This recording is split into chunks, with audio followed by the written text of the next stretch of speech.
मुंबई महानगरपालिका काँग्रेस स्वबळावर लढणार, काँग्रेस नेते विजय वडेट्टीवारांची माहिती। काँग्रेसचं मुंबई पालिकेत एकला चलोरेचा नारा, तर निवडणूक लागल्यावर निर्णय घेऊ, सपकाळांचं विधान।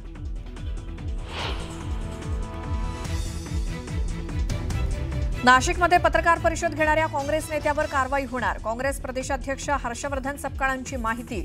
नगर परिषद निवडणुकीत मनसे आणि महाविकास आघाडी एकत्र लढणार असल्याची केली होती घोषणा।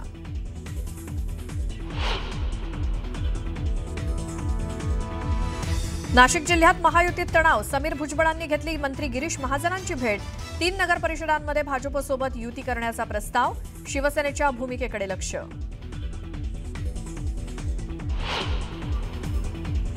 कोल्हापूरच्या चंदगड नगर परिषदेमध्ये दोन्ही राष्ट्रवादीची युती, राष्ट्रवादीची भाजपच्या विरोधात विकास आघाडीची घोषणा।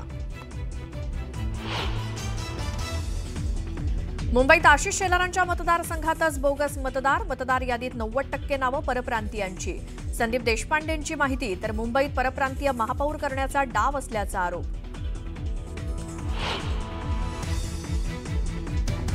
राष्ट्रवादीच्या प्रवक्तेपदावरनं रुपाली ठोंबरे आणि अमोल मिटकरींची उचलबांगडी, सूरज चव्हाणांची प्रवक्तेपदी नेमणूक, तर चाकणकरांविरोधातील टीका, ठोंबरेंना भोवल्याची चर्चा, अंधाऱ्यांकडनं ठोंबरेंना पक्षात येण्याची ऑफर।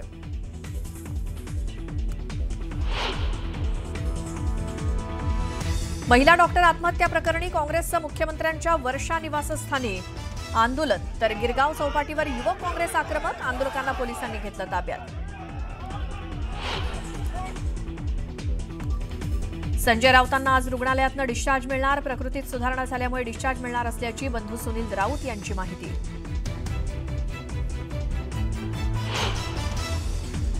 सांगलीतल्या विटामध्ये 3 मजली इमारतीला लागलेल्या आगीत होरपळून एकाच कुटुंबातील 4घांचा मृत्यू, शॉर्ट सर्किटमुळे आग लागल्याचा प्राथमिक अंदाज।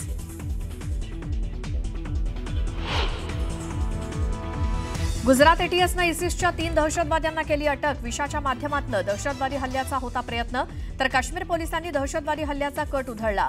फरीदाबादमध्ये डॉक्टरच्या घरातनं 300 किलो RDX आणि AK-47 गन जप्त।